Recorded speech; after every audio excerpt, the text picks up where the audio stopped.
Honor has introduced new smartphone which will be available in the local and global markets. They also have AI-enabled features. Hello friends, welcome back to my channel and subscribe my channel for more latest friends. talk about the performance. There will be Snapdragon 7 Gen 3 chipset. And to give more power to this phone, there will be 2.63 GHz octa-core CPU. And for base graphics, there will be GPU of Adreno 720. There will be AMOLED touchscreen display.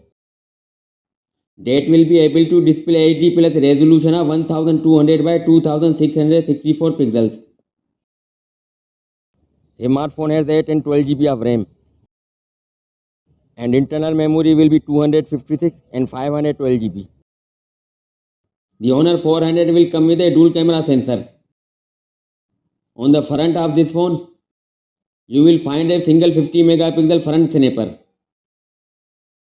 That's all for now, and thanks for watching.